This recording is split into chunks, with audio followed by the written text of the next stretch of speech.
They used to call me a visionary. I suppose I was. My gift, my curse, was an unwavering belief in the architecture of dreams. I could see the invisible lines connecting an idea to its magnificent reality, could sketch a future so vivid it felt like a memory. For a long time, my reality was a testament to that belief. It was a life built not on chance, but on deliberate, passionate design. I had crafted it with care, a sun-drenched loft that smelled of old books and freshly brewed coffee, a wardrobe of crisp linens and soft wools and neutral tones that felt like a second skin. The quiet hum of a city outside my window, a constant reminder of the pulse I felt so connected to. But the heart of it all, the central pillar of this existence I had built, was the partnership. Ours was a legendary friendship, a bond forged in the fire of shared ambition and polished by success. We were a perfect, seamless equation. Where I saw the stars, she saw the spreadsheet needed to chart the course to reach them. I was the brushstroke, she was the frame. Together, we were a masterpiece. That morning felt no different from 100 others. The morning light, that particular shade of liquid gold unique to early autumn, spilled through the large windows of our shared workspace. It caught the dust motes dancing in the air, turning them into fleeting specks of magic. I remember the comforting weight of my favorite ceramic mug in my hands, the steam carrying the rich scent of Arabica beans. I was standing by the window, mentally outlining the day, feeling the familiar, thrilling buzz of potential. The world was soft-focused and brimming with promise. I heard her moving behind me, the efficient click of her pen, the soft rustle of papers. There was no need for words. Our synchronization was a language of its own. A shared glance could communicate a universe of understanding. A raised eyebrow could dissect an entire client's proposal. I felt a surge of gratitude, a deep, anchoring certainty that this partnership, this shared purpose was the unshakable foundation of everything. I turned from the window, a smile already gracing my lips, ready to begin our morning ritual of aligned intentions. But the words died before they could leave my mouth. She wasn't looking at her screen or her papers. She was looking at me. And in her eyes, usually so clear and focused, I saw a strange, fleeting shadow, a distance. It was so brief, I almost convinced myself I had imagined it, a trick of the morning light. I dismissed it, of course, chalked it up to a late night, to stress, to the million little things that can momentarily cloud a person's expression. I believed in the architecture too much to suspect the foundation was already crumbling. I took a sip of my coffee, its warmth suddenly doing little to fight off the inexplicable chill that had settled deep in my bones. The masterpiece, I would soon learn, was already beginning to crack. The fracture, once noticed, began to spiderweb through the crystal clarity of my days. It was no longer a single moment I could dismiss, but a new, unsettling syntax in the language of our partnership. Our once effortless harmony now required conscious effort, a forced rhythm where a natural beat used to exist. I became a reluctant archaeologist of my own life, sifting through the mundane debris of our shared days for clues. I replayed conversations in my mind, searching for a misplaced word, a tone I had missed. I remembered the increasing frequency of closed doors, the low murmur of phone calls that would abruptly end when I entered the room. I had attributed it to the delicate nature of a big deal, the need for confidentiality. I had offered my trust freely, a currency I believed was our foundation. Now that trust felt naive. The excuses I had crafted for her, stress, fatigue, the immense pressure we were under, began to feel flimsy, like tissue paper against a growing storm. The distance between our desks, once an invisible bridge of constant collaboration, now felt like a chasm. I would catch her looking at me, and a strange, unreadable emotion would flicker in her eyes before being quickly veiled by a practiced, professional smile. It wasn't hostility, it was something worse. It felt like pity, or perhaps the quiet guilt of someone already mourning a relationship they know they are about to destroy. The air in our office, once charged with the exhilarating current of creation, grew thick and heavy. Silence became a third presence, oppressive and loud. Where we used to volley ideas with the easy rhythm of a lifelong doubles match, we now communicated in efficient, clipped sentences about logistics and deadlines. The soul of our work was quietly evaporating. I told myself I was being paranoid, that I was sabotaging my own happiness with baseless fears. I doubled down on my belief in her, in us, clinging to the architecture of our dream, even as I felt the walls tremble. I made her coffee just the way she liked it. I championed her ideas in meetings with renewed vigor, as if I could somehow bridge the gap through sheer force of will. But the chill I had felt that morning at the window never truly left me. It became a permanent resident in my bones, a quiet hum of anxiety that underpinned every interaction. I was living in the quiet, terrifying space between intuition and knowledge, desperately hoping my gut was a liar. The masterpiece was still hanging on the wall, but I could no longer see anything but the hairline cracks spreading silently across its surface, each one a testament to a truth I was still refusing to speak aloud. The storm wasn't coming. It was already in the room with us. The storm did not arrive with thunder. It began with a silence, a deafening, hollow silence, where the familiar tap of keystrokes and the soft hum of the computer should have been. I arrived first, a habit born of optimism, to find her desk preternaturally clean. Not the clean of a fresh start, but the sterile, empty clean of abandonment.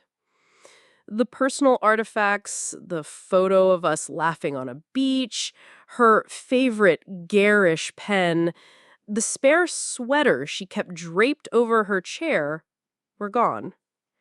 All that remained was a single, stark white envelope placed dead center on the polished wood, with my name written in her precise, efficient script.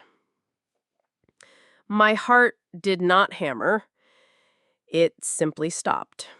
The world narrowed to that rectangle of paper. The air grew thick and difficult to breathe. Time stretched and snapped, losing all meaning. I approached as one would a sleeping predator, every sense screaming in high definition. The texture of the paper was coarse under my fingertips. I already knew. Some deep, primal part of me had already written this ending days ago. The note was a masterpiece of cowardice. A few neatly penned lines that dismantled my universe. I'm so sorry, Amara. I couldn't do it anymore. I had to go. You've always been the strong one. You'll be fine. Each word was a precise surgical cut.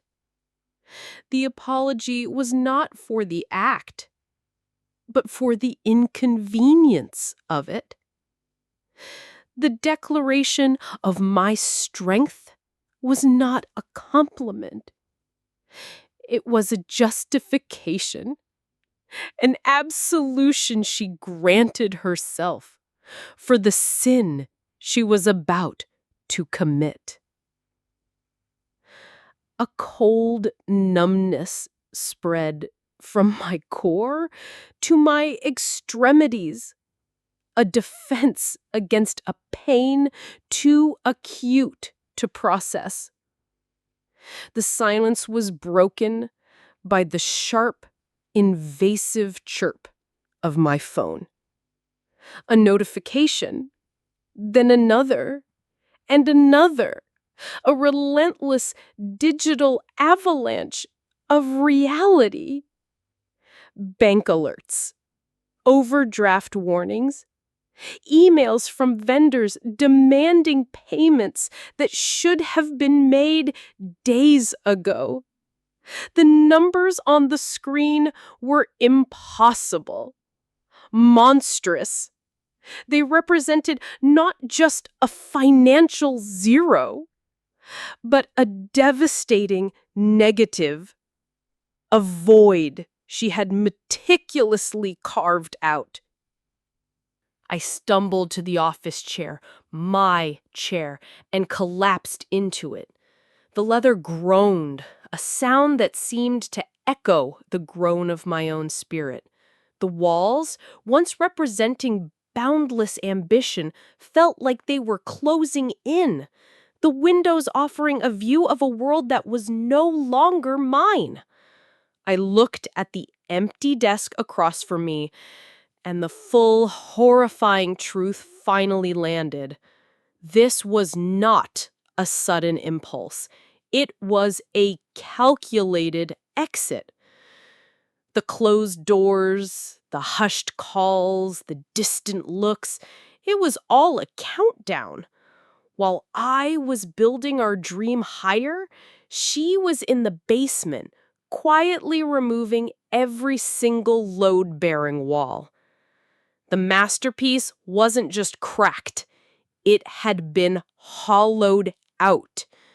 The frame remained a beautiful empty shell, but the canvas inside had been slashed to ribbons, leaving nothing but a gaping, silent void. The storm was not in the weather outside. It was right here, in this perfectly appointed room, and it had already left nothing but wreckage in its wake. I was not standing in the ruins of a business. I was standing in the ruins of a belief I had in someone, and that was a far more total destruction. The world did not end. It simply shrank. It shrank from a sun-drenched loft with views of the skyline to the four damped walls of a basement apartment I could never have imagined inhabiting. The move was not a transition, but an eradication. Each item I boxed was a relic from a life that no longer belonged to me. The crisp linens, the art books, the ceramic mug, they were all props in a play that had abruptly closed, their meaning voided. I sold what I could, a humiliating process of haggling over the value of my own past, and abandoned the rest. The money was a pittance, a fleeting whisper against the roaring void of my debt. The new key was cold and unfamiliar in my hand. The door to the basement apartment stuck on the warped frame, requiring a shoulder shove to open. The air that greeted me was heavy and still, carrying the faint, sweet smell of damp concrete and neglect. A single, grimy window at street level offered a view of shuffling feet and the gutter, casting a watery, gray light that did little to illuminate the space. This was not a home. It was a bunker. A place to hide from the creditors, from the pitying looks, from the shame that followed me like a shadow. The first night was the longest of my life. The silence here was different from the offices. It was a thick, suffocating blanket, broken only by the gurgle of pipes and the scuttling of something in the walls. I lay on a thin mattress on the floor, wrapped in a blanket that still smelled faintly of my old lavender detergent, a cruel, olfactory reminder of all I had lost. I stared at the water stains on the ceiling, mapping their continents in the dark. Sleep was a foreign country I could not enter. My mind replayed the collapse on a relentless loop, the empty desk, the note, the numbers on the screen. Each memory was a fresh puncture wound. The days bled into one another, a monochrome smear of inertia.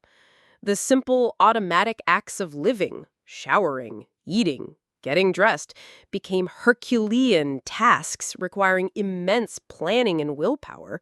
I would often find myself standing in the middle of the room, having forgotten what I intended to do next, lost in the vast emptiness inside my own head. The ambitious fire that had once fueled me was extinguished, leaving behind only cold ash and a profound exhaustion that seemed to originate from my very bones. I was a ghost in my own life. The woman who commanded rooms, who sketched out futures, who believed in the architecture of dreams. She was a character I had once played. The person left in this basement was hollowed out, a vessel filled only with regret and a paralyzing fear of what tomorrow would bring. The descent was complete. I had not just fallen, I had fallen through the world, landing in a subterranean reality where the light from my former life could not reach. I was buried alive in the consequences of a trust I had given too freely. I awoke to the sound of dripping water, a steady, monotonous percussion against a metal pipe somewhere in the walls. It was not the gentle hum of the city I was used to, but it was a sound, a real, present, mundane sound. And for the first time in an eternity, it did not feel like an accusation. It was just a leaky pipe. The watery gray light from the high window had shifted. It now fell directly across my face, a pale, insistent beam. It was not warm, but it was bright. I had been lying in the dark for so long that even this feeble illumination felt like a spotlight. I squinted against it, and in that moment of physical reaction to the external world, the endless looping tape of my grief stuttered and stopped. My eyes focused on the water stains on the ceiling, directly above me. For weeks, I had seen them as a map of my failures.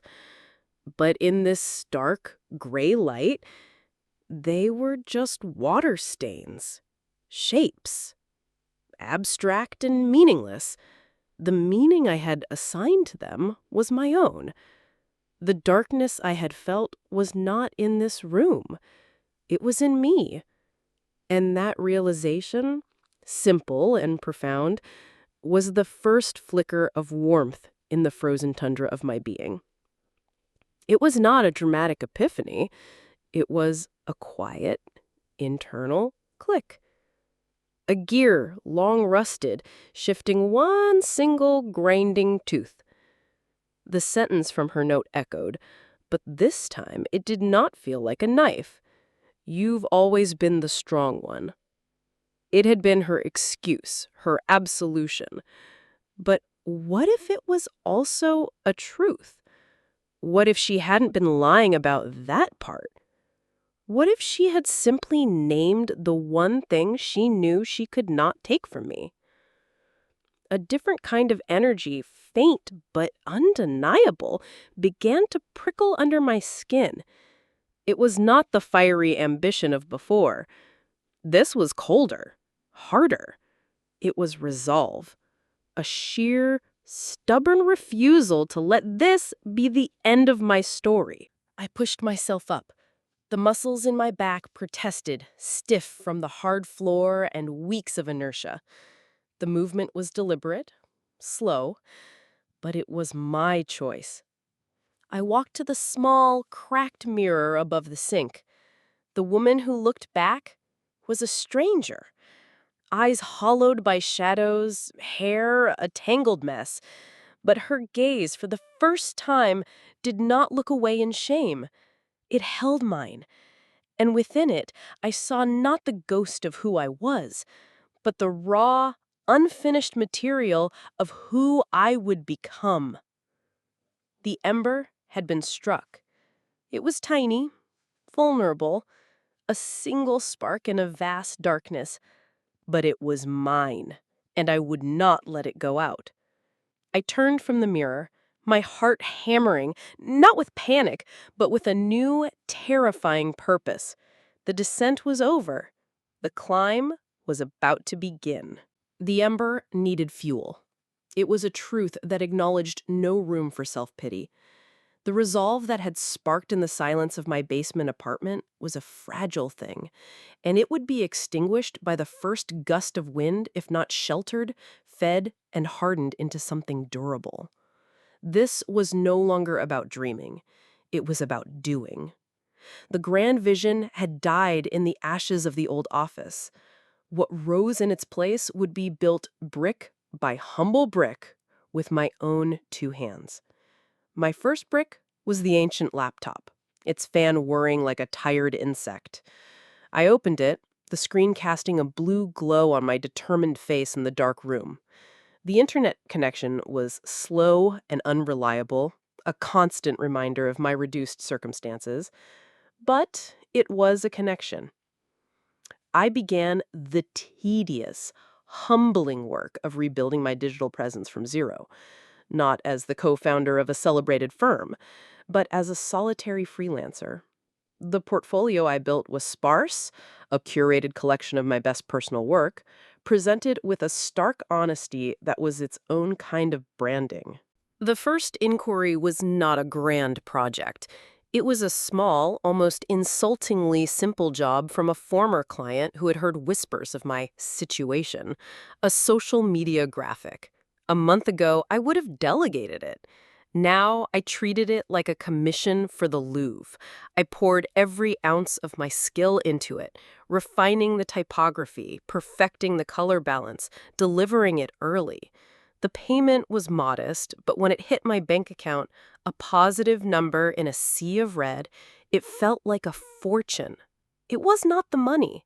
It was the proof. I did not spend it. I used it to buy a better internet plan. That was my second brick, an investment in capability, not comfort. Word began to travel, not with a bang, but with a whisper. People were not attracted to a story of spectacular failure, but to the quiet dignity of a determined comeback. Clients spoke of my unexpected availability and my renewed focus. They didn't know the half of it. My new focus was born from the knowledge that I had nothing left to lose. I said no to nothing. I worked through the night, the glow of the screen my only companion. The basement, once my tomb, became my forge. The constant drip of the pipe became the metronome to my productivity. The shadows no longer felt like enemies, but like partners in concentration. My work changed. It lost its former gloss and acquired a new depth, a raw authenticity that resonated. I was no longer creating beautiful illusions for others. I was building my own reality, one project at a time. The woman who had been hollowed out was being refilled, not with the same dreams, but with a stronger, tougher material, resilience. Each completed task, each satisfied client, Each payment that chipped away at the mountain of debt was another blow of the hammer, another fold in the steel. I was in the forge, and I was both the blacksmith and the metal, being tempered by the heat of my own effort. The climb was arduous, every step a conscious effort, but for the first time I could feel the solid ground of my own making beneath my feet. The forge had done its work. I was no longer raw, vulnerable metal. I was tempered steel. The ember I had guarded so fiercely in the darkness had caught, and now a steady, controlled flame burned within me. It was time to step out of the basement, not as the woman who had fallen, but as the one who had learned how to climb. I secured a small studio space. It was nothing like the airy, minimalist office of my past life. This place was smaller, humbler, with exposed brick and a floor that creaked with character. But it was mine, solely mine. I painted the walls a warm, earthy tone and hung a single piece of art, an abstract painting that reminded me of a phoenix in flight. I did not need a partner's approval. My taste, my vision, my rules.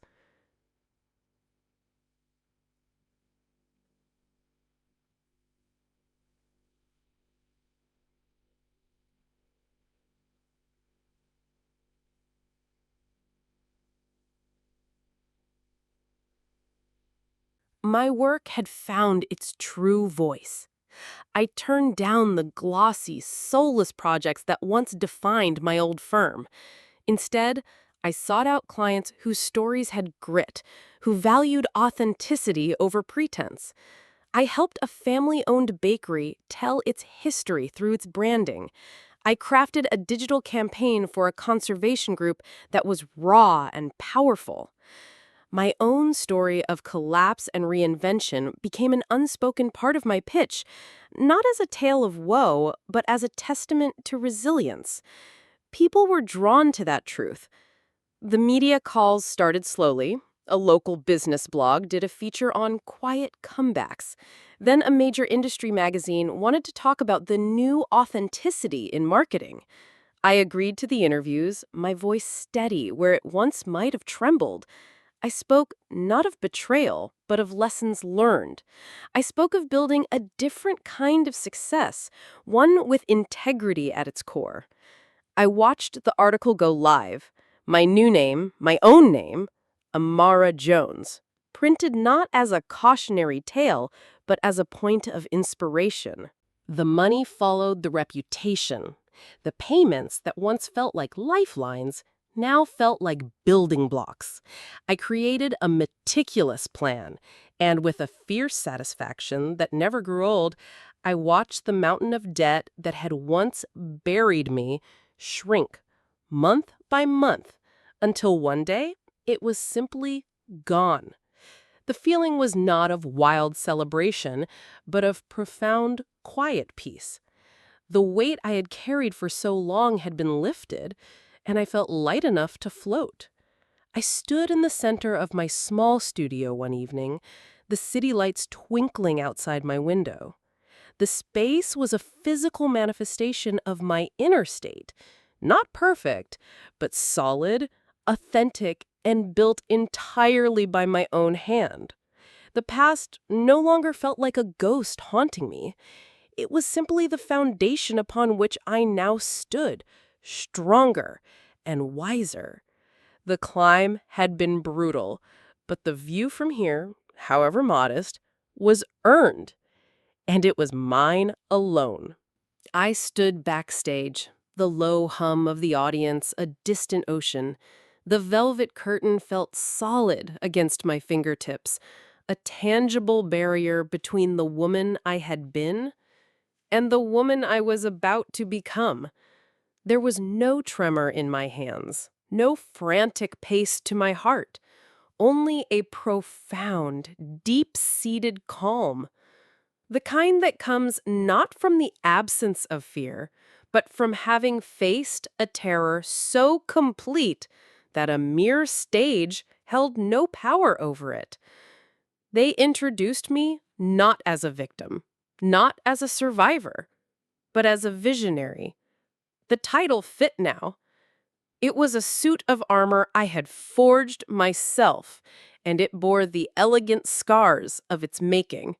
I walked into the spotlight, a single warm pool of light in the darkened hall. I did not see a faceless crowd. I saw a collection of stories waiting to be written. I spoke. My voice, once tight with unshed tears, now carried to the back of the room, clear and steady.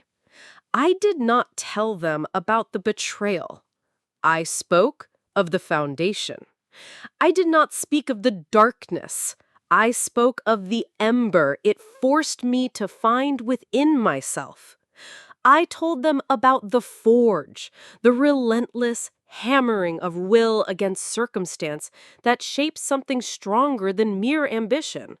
I spoke of the ascent, the grueling, rewarding climb where every step is a choice. I found her then, not in the crowd, but in my mind. Chloe, the ghost that had haunted me. And for the first time, I felt nothing. No anger, no bitterness, no longing for an apology that would never come.